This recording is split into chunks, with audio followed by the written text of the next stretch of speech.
every time they cut to me, I have a different ball in my hand. You decided to introduce prop comedy into this podcast, and we're not going to let you let it go.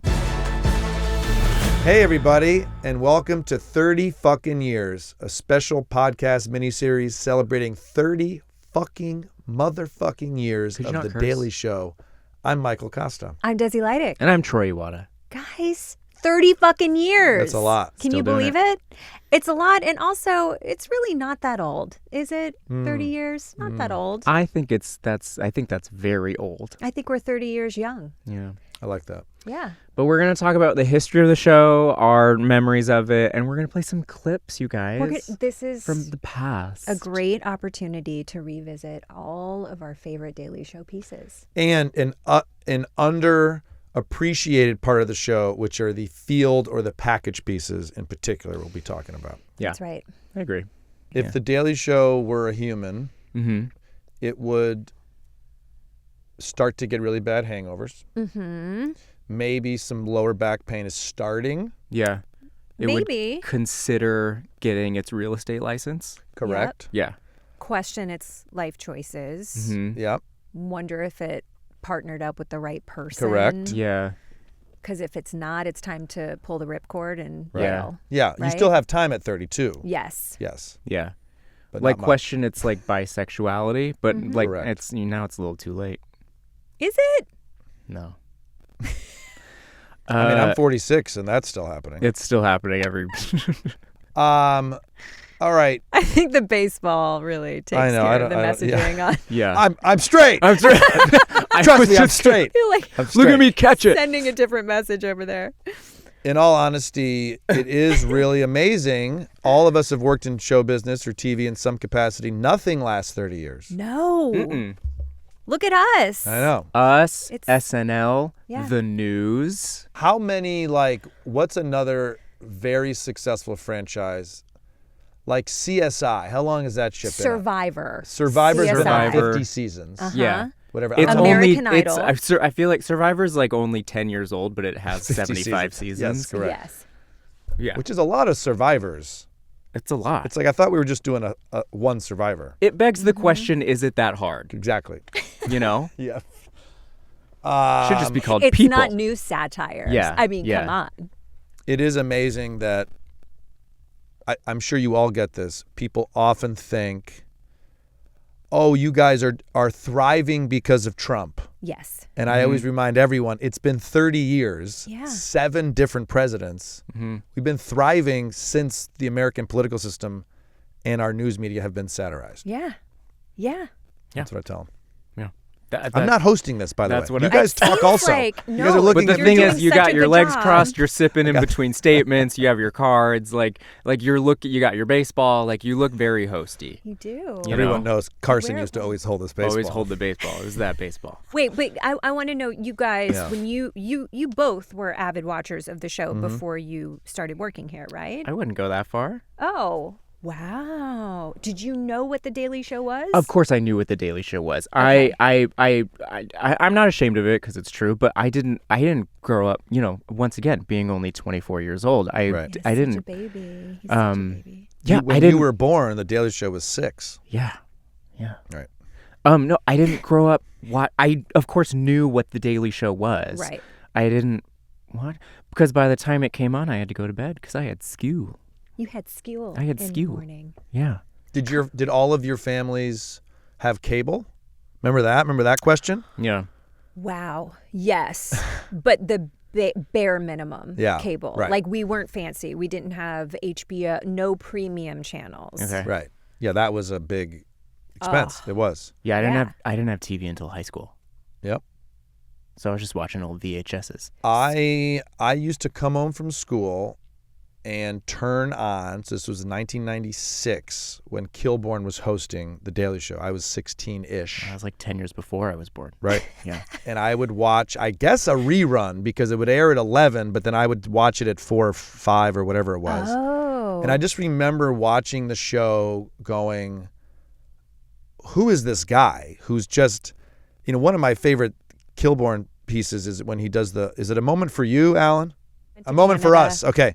So he would look in the camera and do these, a moment for us, and then his signature would go across. And I just thought it was like, who is this guy? And what the hell is this hilarious show mocking what happened today? Right. I loved it. So you discovered in the Craig Kilborn days. I discovered Craig Kilborn days. And then when I went to college, there was like 6-7 years with no cable TV. Right. So I stepped out for a little bit. Sorry about that. It took you 7 years to get through college? That's correct. Seven years. Yeah. And I was a communications degree. Well, you couldn't write because you were holding the baseball the whole That's time. right. So it really got in the way. I should have brought this baseball. It's going to be our runner. Every time they cut to me, I have a different ball in my hand. You decided to introduce prop comedy into this podcast, and we're not going to let you let it go. What was your first memory of the show? So I guess I started watching the show late high school, college, more regularly in my 20s when John was there. Yep. But I mean, the first piece that I can remember was Beth Littleford doing her best celebrity profile Barbara Walters satire. Amazing. And she did this incredible piece with Boy George. And in every single one of these pieces, there was a huge, cumbersome flower arrangement. Yep. And she'd be sitting in front of it because these pieces always had like a little Vaseline on the lens. And the filter. This was pre-filters. Filters. Yes. Like now, kids know what filter to use for their Instagram. This was pre-filtered. They were filtering it. I think they actually were literally putting Vaseline on the lens and arranging an oversized floral arrangement that she would sit in front of. And then as the piece went on and on, she just slowly started retreating back into the floor, and it would be obstructing her face by the end of it. It was so funny. Yeah.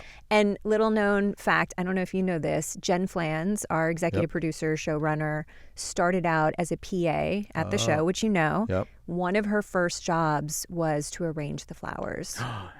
And just like really heightens the idea of the celebrity interview where it's much more about the journalist than it is about the person you're trying to profile. Correct. It's an unexpected thing to hone in on. Yeah. The set dressing of these interviews. Oh, God. It really is a great way to wink to the audience like, we are fucking mocking this whole thing. It's just another tool in your arsenal that you can use. It Right, gives us we're more to play with, satirizing too. the news. Yeah. Well, I think that also was at a time when the show was entirely about kind of parodying the news. They weren't necessarily often doing, in pieces where they were like, let's tackle climate change, let's tackle gun control. Like they were keeping it, intentionally keeping it very light and silly and fun. It was so much fun to go back and look at all these pieces. And go also now, for better or worse, you can stand in front of a green screen and be standing in the Washington, D.C. reflecting pool. Right. Immediately. Which we could not do back in the day. We could not do back then. Costa, I think as the podcast goes on, we should see you more and more surrounded by baseballs. And you're just like in a heap of baseballs by the end of it. Alan, can we make that happen? I do love the weight. The weight, Troy, your first memories of The Daily Show. Of The Daily Show. Of me being here? No, not of you being here. Of you even seeing it. And by the way, it's okay if it was a day before you auditioned. No, I knew what The Daily Show was. Thank you. Yeah. But yeah, I wasn't a viewer. Yeah. Because it was on so late, and also why not? Let's get into that. I was also, what's funny? I was raised in a semi-Christian household. I remember having like a negative depiction of Comedy Central. Yeah. Really? Yeah. Really? I remember being like, oh, that's Satan's channel. Right. Really? Yeah. So it would come on. I was like, oh, these are bad people talking about bad things. What do you think? Was it was Daily Show? It was South Park? It was Comedy Central. Well, just the idea of comedy in general? Or South Park probably played a huge part of it. But Comedy Central in general was just like, oh, yeah, it's a bunch of comedians, saying bad words. Mm-hmm. What would your parents... If you watched Comedy Central, what was your parents' worst nightmare? What were they afraid would happen? Oh, it came true. That you would get a job on The Daily Show? Yeah, become like a gay comedian. Here I am. God forbid. God forbid. It's too bad that religion can't go like if they would have said, hey, this is really funny. Yeah. They're having a lot of fun. You should go watch that. I would probably still be religious. Right. But it's when they tell you, like, don't do that, then you watch it, it's like, oh, this is fucking great. Right. And I'm not supposed to. Oh, you guys, I know. 30 years of pissing off religious It's great. people. It's That's great. what we Favorite pastime. have to be proud of. Yeah. Costa, what was your well, you already said you're Craig Kilborn. Yeah, Craig Kilborn, but I want to draw attention to this Vance DeGeneres cat stuck in a tree piece. Mm-hmm. But before we talk about that, I want to ask you both, because Vance starts this piece in a tree. Yes. And I'm wondering, your pieces that are all very funny, are there weird places that you've started or in a piece or done stand-ups in, or strange places that you've broadcast from?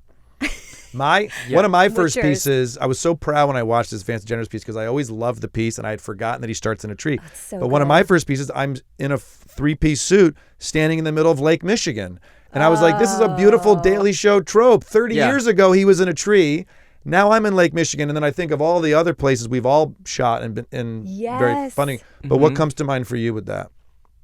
My first field piece that I ever shot. Or weird places that you shot. Yeah. Okay. My very first field piece that I ever did, I was eight months pregnant, and I went to Lincoln, Nebraska.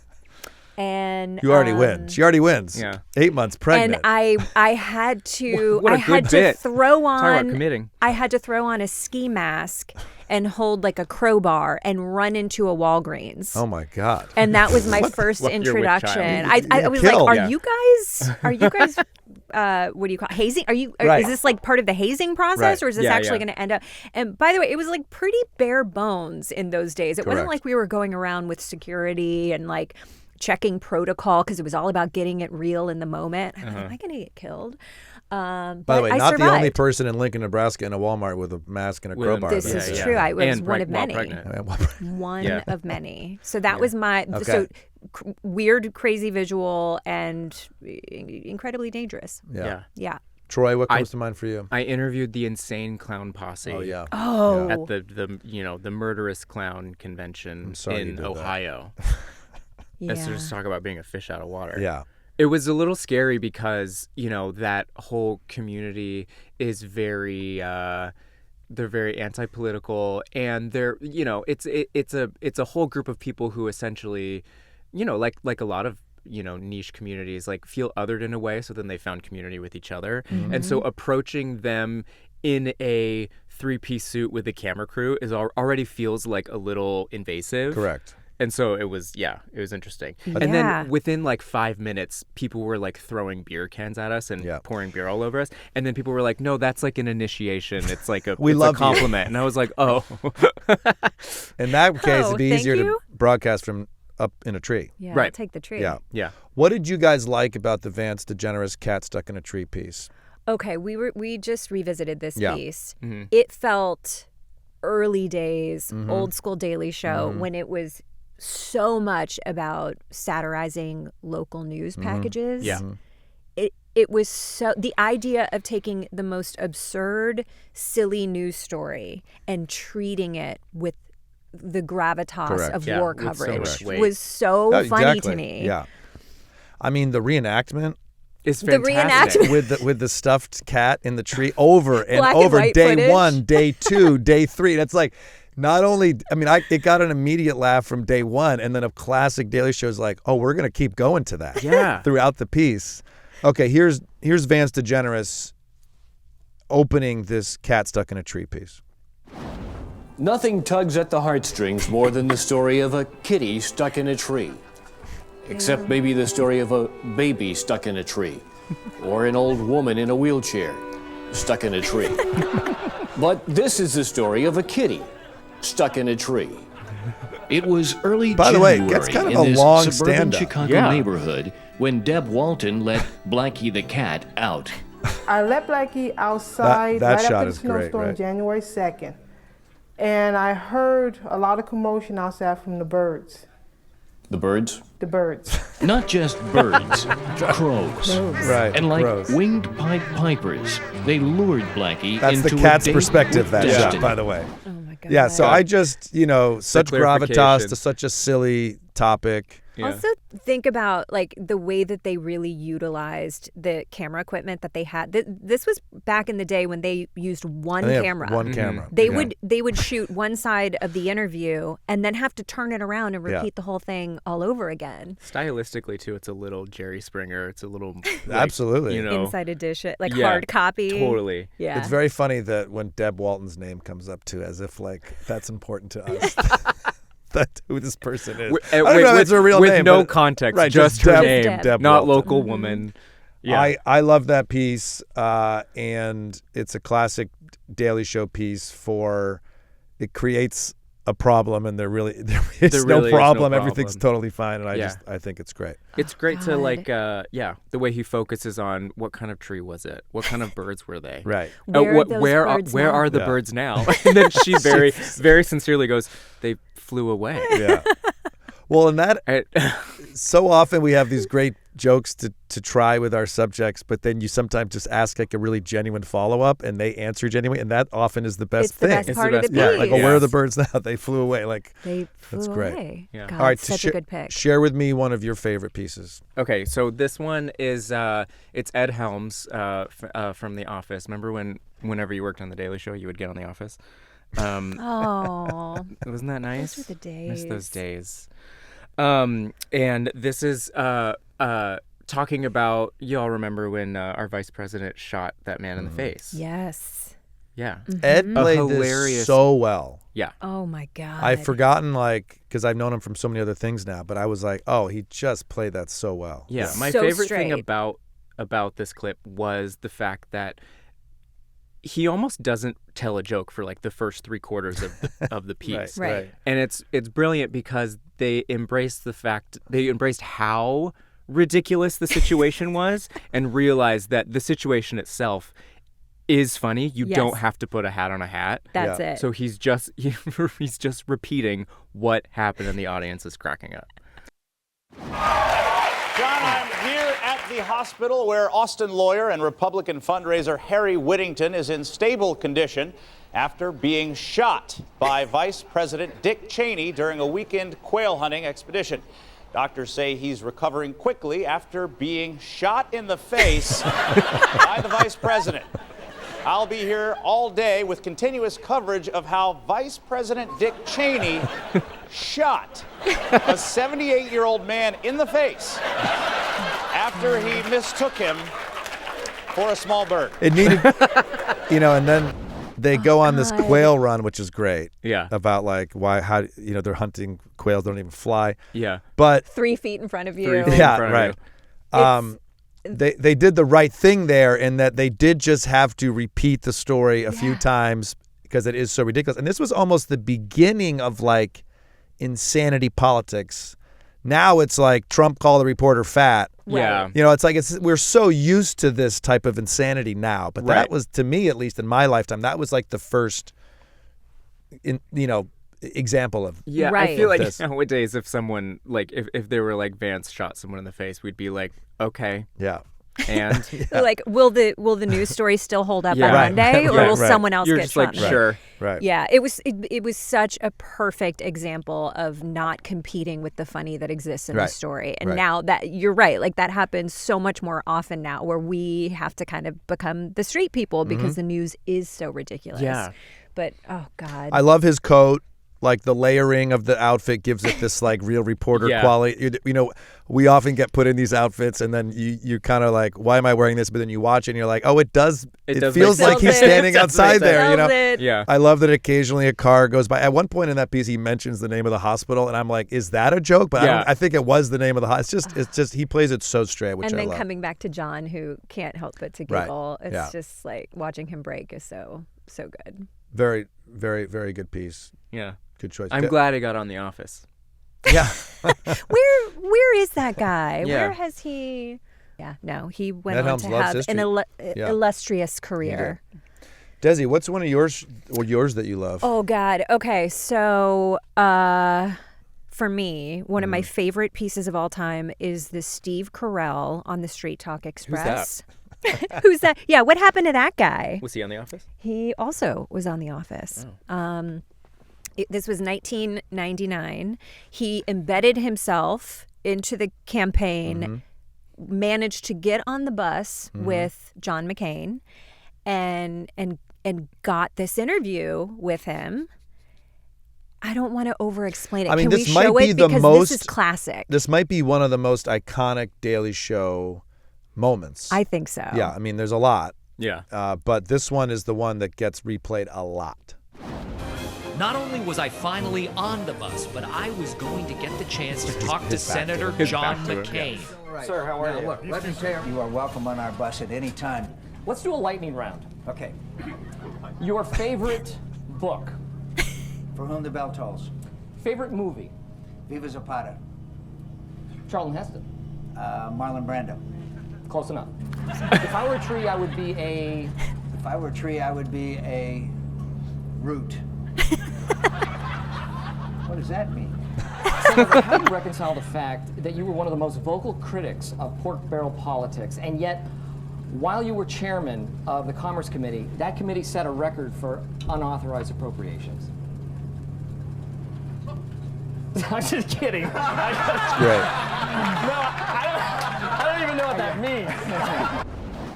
means. That clip has everything. Yeah, that has yeah. everything to what makes a great Daily Show piece. You have silliness, pure silliness.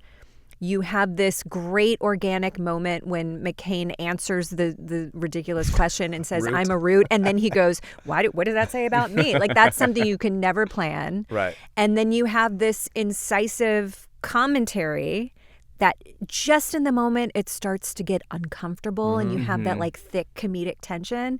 He bursts it and makes a self-deprecating joke, and then the joke is back on Steve Carell. Yeah. But It's beautiful. also makes an excellent point. Yes. Which is like classic Daily Show. Yeah. You hope for moments You like hope for that. They rarely have them, but like moments like that are just, and Steve Carell is truly the best. And then after that clip, it cuts to him on the street, right? As if he got like kicked Well, off there was the also bus. like a nice build-up to will he get on the bus? Yeah. Yes. Which I had forgotten about the piece. I was watching the piece again going like, oh, I thought he just started on the bus, but no, that like the piece really builds, adding to the tension you're talking about. Right. He finally gets this moment, and he's asking him what Yeah, kind it was of a tree good would story you be? arc of like the Correct. whole thing about this piece is Steve wants to get on the bus. He Steve finally just gets on wants the to- bus and then he beefs it. And that's like that. I mean, you guys are out in the field all the time and deal with it. This is what happens. Like that piece could have turned out very differently. I'm sure that the producers worked really hard to get that sit down with him, but anything could have gone awry. He could have run out of time. Yeah. He could have not gotten that interview. Right.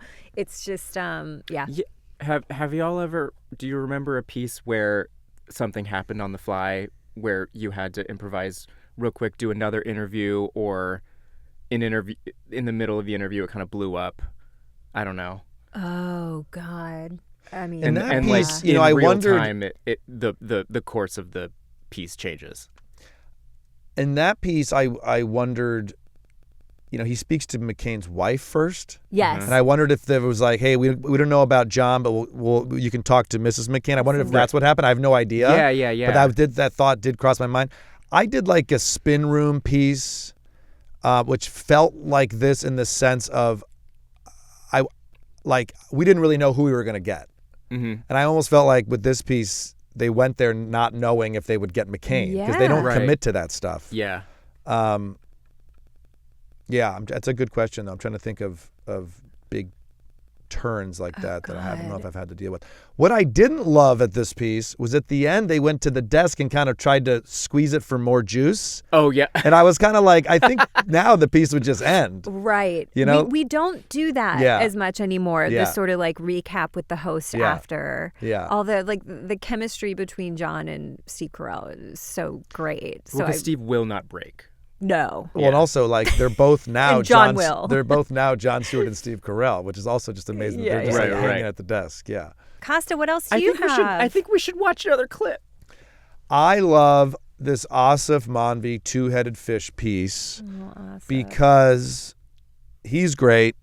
I think he's under mentioned in the Daily Show universe, and I just think he's so funny and great. So good. I love, to your point, Desi, when we make good jokes and also make a beautiful point. This corporation is clearly polluting Idaho and owns the whole town, including the Performance Arts Center, and no one will talk shit about it, and Asif tackles it. When interview requests to the EPA were ignored, I headed to their offices to see how they could overlook a two-headed fish. Hi. I'd like to talk to somebody about the Smoky Canyon mine. Where are you guys from? I'm from a river up in... No, what company are you from? I'm not with a company, I'm a two-headed fish. I've called the police because I don't really appreciate the way you guys are coming in and getting in our face. I can't really make an appointment. I'm a two-headed fish. I live in a river. You're not a fish, you're a person. Why would the EPA call Homeland Security? I needed answers, but everywhere I went, no one would talk. What is this? Does Simplot run this whole state? Well, I like how also his fish costume didn't fit. There were clamps on the back of it. Oh, I didn't even see the clamps. How many times do you think the costume department was cursing that that field producer and having to put together that costume in probably 24 hours? Love when a reporter puts a camera up to a window and then the window goes up. I think that is just like such a great. It's like just tells you so many things. Another great opening, great costume, great visual. Yeah. Have you ever had to go in somewhere and they you're not supposed to be there and they blur? We don't do that as much, probably for legal purposes. I remember one time doing it. I went into the Philadelphia Parking Authority and had to kind of push myself in, and then you get the audio of them saying, "Sir, you have to leave." And then we use that in the piece. But it's very nerve-wracking. It is. Yes. Especially, it's terrifying. Especially because we're not actual reporters. Correct. Right. We could get arrested. Yeah. Yeah. They're like, "You need to get out of here," and I'm like, "I just had an audition for a musical. Like, I don't. Right. This isn't." Yeah. What do you remember one? What was yours? Yeah, one of my favorite pieces I did was at the NRA convention in Louisville, Kentucky, my hometown, and they would not let us inside the convention. We were not allowed. We didn't have credentials. They were very, very tough on the press. They didn't want the press going in. You had guns though, right? But you were allowed to carry guns inside the NRA convention. And you know what? I was making a joke. So that is that kind of answers both. That is what the piece became about. The fact that we couldn't enter in with our cameras, but we could come in no camera with a gun. If you were a gun, whole piece. if you were a gun, you would be in. You would be and you could have used a gun outfit. Yes, like I could have dressed as a gun. Why didn't I think of that? A two-headed gun. We had a pitch in the package department once where to adopt a dog in New Jersey was like a 75-point process, but to buy a gun was like 2 questions or something. But I think it never happened for some reason. But it's kind of like. I feel like that's a very common experience for if there was a list of things that are harder to get than a gun. Right. It's a long list. I also enjoy this piece because the environment is still a mess, and corporations are still polluting our waterways and our drinking water. It's worse. You have an excellent climate change piece. I was gonna say this is a great segue. Thank you, host. But it's like, God damn it! You should host the show. It begs the question. It begs the question.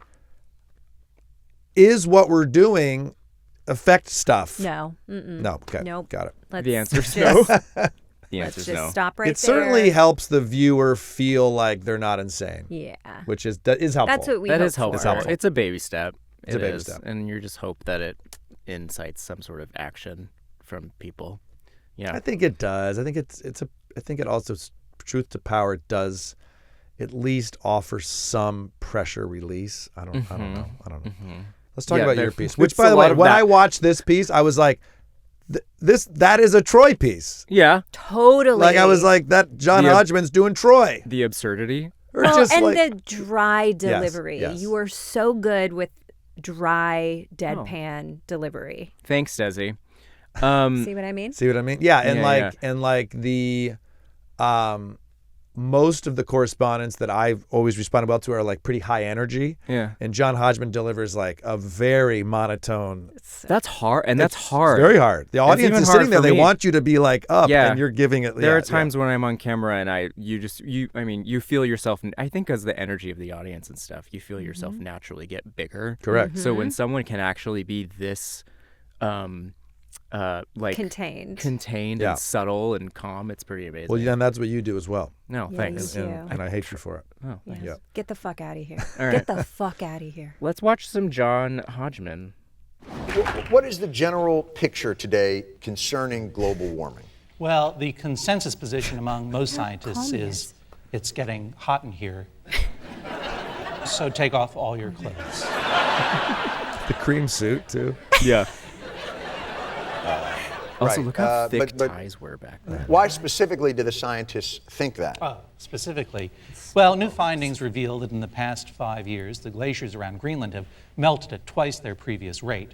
Now, this map shows the contours of the Arctic glacial masses as they exist today.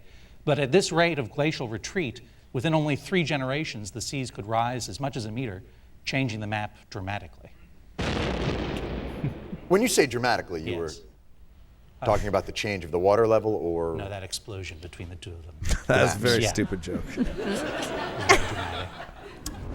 It takes such a like a hyper awareness of oneself to confidently be that dry and for lack of a better term, like nothingness. Because even like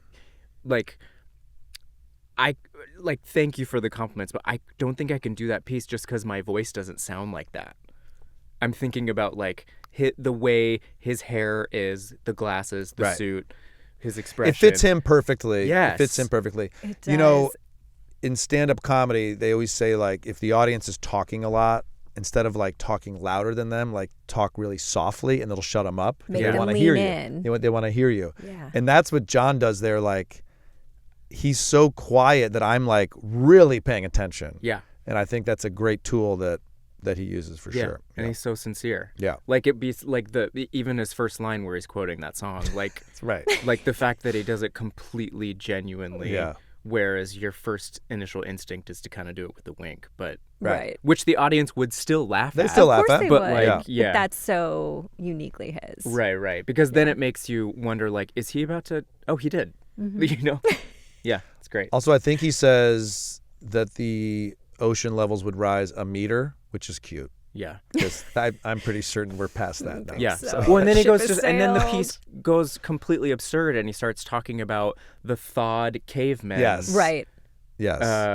That will reemerge when all of the ice melts. Which is one of the consequences of climate change people don't talk enough about. Right. Yeah. All of that our population's going to grow because all the cave people come back. Speaking of absurdity, can I throw out another piece? Please. Samantha Bee doing Oh my The God. Five. What the fuck was this The piece? performance insane. art piece that is The Five was so funny. It was funny. Okay, she did this in 2014, maybe a year before I started at the show. Okay. I was watching the show regularly at this point. It just shows you that like you can restructure the show to be anything that you want it to be. Right. Like the right. Because it does go off from what of anything that would happen on a news channel. So it takes something like The Five, Fox News. The show's talked about it incessantly. We talk about Fox News all the time, right? But this was a performance art piece that was such an outside the box idea. The writers must have come up with that in the morning meeting. And somehow, by the time Sam did this, it was like a perfectly executed, choreographed routine. It's so good. But also raw as fuck. Yes. Like when she, turns and eats the strawberry and wipes the strawberry jam on your face, you're like, it's classic Daily Show. It's so bad that it's hilarious on purpose. Yeah. Alan, can we watch it? He has a wife? You have a wife? That's not something you could have mentioned in the 3 years you've been sitting next to Dana? You two-timing monster! Letting Dana, precious does Dana fall in love with you while you are just gallivanting around your stupid studio, laughing it up with your secret wife and your dick pills? You know what? All the while breaking her heart. You've broken all our hearts. Here, just take mine. I don't need it anymore. Put in hell for all eternity. They use so many camera angles. Like good job, Samantha. Good job. I mean, standing ovation. Yeah. Given the structure of our show, just knowing that could have been either only the second or maybe even first time she ever did it. Right? Like that. Well, because we only it's do true. things in one take. That's what I kept thinking. So watching it before I started at the show was so impressive just from like a performance standpoint. It was so fucking funny. And now after being at the show for however many years and watching, she was doing full camera turns. She was using the space. She was utilizing every angle, every camra. Yeah. That was not easy to pull off. No, and we only get one rehearsal, and it's usually different than the final draft, and you get one, by one rehearsal, it's one take. I think I watched it the second time and realized, I think the only part that she pre-taped was that strawberry bit where she would have had a messy strawberry face. And so there was just that one quick bit. It has hints of when we used to all stand at the monitor wall and Trevor would kind of say, just like go. And, I wish I would have the confidence and the playfulness to do what Samantha Bee did there, which was insanity. But it is a really like pat on the back for The Daily Show for we try stuff. Yeah. We try stuff like if you want to put the time in and pitch it and stick with it, like we'll do a one-woman show. Was that the end of Act 1 probably? Yeah. I mean, John probably was doing real headlines 2 minutes before that. And, Exactly. it's like, it's really fun. The other thing that is just such a great reminder of so many of my favorite pieces, it's so easy to be critical of the media, Fox News or whatever, and say, and another thing I don't like about Dana Perino, but celebrating it. Like when you're celebrating it, it's true. There's so much more room to enjoy it and to find the laughs. Anyway. That's a great comedy lesson point. I always have to remember, like poo-pooing something is easy. Mm-hmm. Yes-anding it and celebrating it is harder and funnier and more rewarding. Definitely. Yeah. And so the fact that, and we just the fact that like she discovered a potential love interest and just hyper focused on that, and also a way to show clips. Yes. Like, at the end of the day, she's showing clips. Also, all those same fucking people still work at Fox, or anything have been promoted. Yes. I love it. Guilfoyle's an ambassador now? In the president, my they're God. either on Fox or in the president's cabinet. We're in the president's cabinet. Here we are. One of my favorite is honorable mention. One of my favorite pieces is this Rob Corddry going to Boston piece. My favorite part about it is incredibly personal. I mean, I think that's the joke. Mm-hmm. But he talks about who he lost his virginity to. He interviews his father. I mean, it goes off the rails. He interviews his father at work. But I have to compliment any artist who reveals themselves because I just love it. That's my favorite thing. From Beacon Hill to Back Bay, from burning witches to bussing blacks, this city has something for everyone. Except unless you're black. Unless you're black. There's so much history here, like Faneuil Hall, Bunker Hill, the site of the Boston Tea Party. Of course, everyone knows about this little piece of Boston history. The Adams Inn, where I treated Maureen Sullivan to my virginity. Room 223. Treated her. Picture. 223.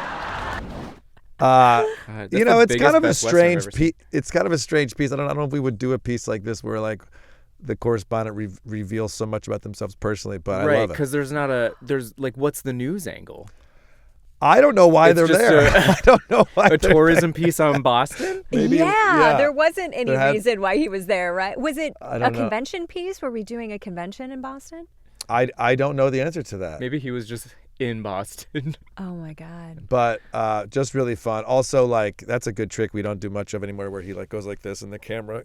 Yeah. That's fun. There's a clip in that one. There's a clip in that one too where he's in a bar. Is he with his real friends? Yes. And then they really start like fighting. Yes.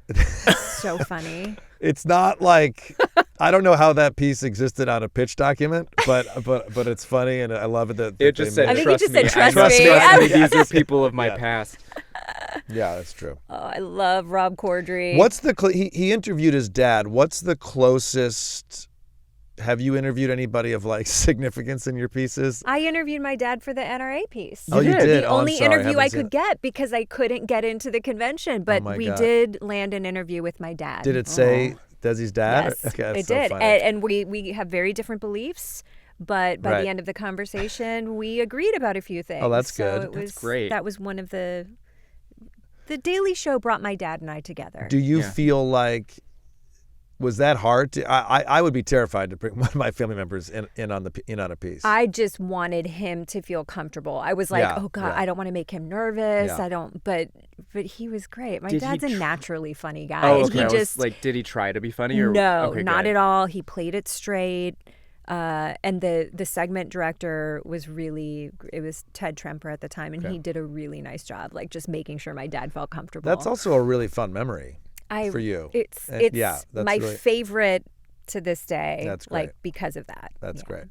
But sometimes you go on the road for a piece, and it's like in their home. Oh yeah. And then you meet their wife and their kid comes home from school. I feel like I get to know these families or whatever. Yeah. That's happened multiple times. Or you're like using their bathroom, because it's like that's where they need to be shot. Yeah. Yes. And it is an incredible, the interview is such an intimate thing. And we see just the clip now of them, but it's like so much has gone into that. Yeah. You're parking in their driveway. You are, Beth Littleford is like, with the dwarves. I mean, it's just an insane piece. Anyways, what were some of these that didn't make it because we only could pick a few, but like honorable mentions, like ones that you really, and maybe there's none. Oh, Jessica Williams. Catcalling. She's talking about catcalling. Catcalling. Yeah. There was a chat, and then, am I making things up? Did she shoot a piece on the street where she actually walked through the streets of New York to get catcalled and got catcalled and reacted to it? Am I don't know, but that's great. Making that up? I don't know. That sounds like something she would do. I feel like that is, but Jessica Williams catcalling studio piece chat with John was excellent, and definitely that was one of those pieces that definitely struck a chord with the audience. The audience was like, yes, that happens to me. I understand what you're talking about, which is always a great feeling. That's great.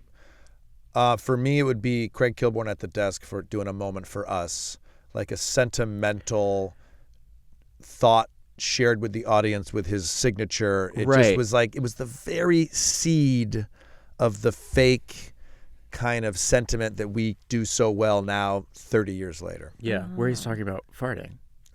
Or he's talking about like poisoned beef. Yeah. And by the way, it is very clear that he is reading that joke for the first time at that desk often, but I just love like I said, I love the fake sentiment. What about you, Troy? What didn't make it in here that you wished it would in this podcast besides my baseball? All my pieces. All your pieces. Yeah. Those are really inspirational. Well, I sent in all my pieces first, and they were like, Michael, can you try to pick someone else's? Yeah. we rejected that idea. Yeah.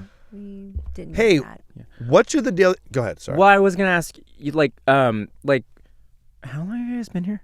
I didn't mean that as like 1,000 years. I've been here 9 or 10 years. Costa, I remember when you auditioned for the show. Oh my God, crazy. So you came in and you didn't know this at the time, but you were on the feed. You were auditioning in the studio. I know. They didn't tell you that. They don't tell you that. They don't tell you that when you come here, but we were all like just You had a live eating audition? popcorn. I had a live audition for the second floor. I had no idea about it, but you came here good and you like did your audition. Correct. Wow. And I remember watching you and going, that guy feels like he's been here for the last 10 years. Oh, that's like nice. You were such a natural fit for the show. Thank you. And now I have been here 10 years. And now you have been. Yeah, close. Congratulations. Thank you. I was 8 months pregnant too, just like Desi was when I got hired. And just steal my thunder. What do you think the Daily Show going forward? What do we expect? Same. I mean, is there going to be more news to satirize? Is there less? I mean, I don't know. Just a thought. We can also cut platforms? More platforms, maybe. I don't know if The Daily Show will get any better. Yeah. But there will be more of it, hopefully. Will be more platforms, More ways to engage with our audience. I mean, more pods. I don't know. It's reinvented itself so much, and I do think we are in this age of like nostalgia. And now, like even just watching some of those older clips, I felt like there were a lot of aspects of the tone of those pieces that we really loved and missed. So I feel like, I don't know, I think everything's kind of cyclical. Yeah. I can see The Daily Show going back to those like local news pieces. Right. I mean, I long for like a cat stuck in a tree piece. Yeah. Because everything is so heavy and serious now. Totally. It'd be fun to turn it on and it's like, and we still do some of those. Oh, yeah. I think we've maybe even gotten a little sillier with how heavy the news gets from time to time. I think that's one thing that the show has always done an excellent job of, is feeling kind of what the audience needs at the moment. Right. Yeah. And that's what we hope to do, as people need a little more catharsis and lightness. There you are in a fucking weird costume. Whatever. You had a mustache on last week, and you're like... more costumes. I feel like we'll have more costumes. More costumes? Yeah. Okay. That's a pretty good prediction. Yeah. All right. Well, that's all the time we have. Thank you for joining us. You can catch the next 30 years of The Daily Show starting up again September 8th on Comedy Central, Paramount Plus, and right here in podcast form on The Daily Show Ears Edition. Final thoughts. Did you just make that up? What you just said? I'm reading that. That's amazing. He was reading it. Guys, on the count of 3, let's do a wipe. Ready? 1, 2, 3. Explore more shows from The Daily Show podcast universe by searching The Daily Show wherever you get your podcasts. Watch The Daily Show weeknights at 11, 10 Central on Comedy Central, and stream full episodes anytime on Paramount Plus. This has been a Comedy Central podcast.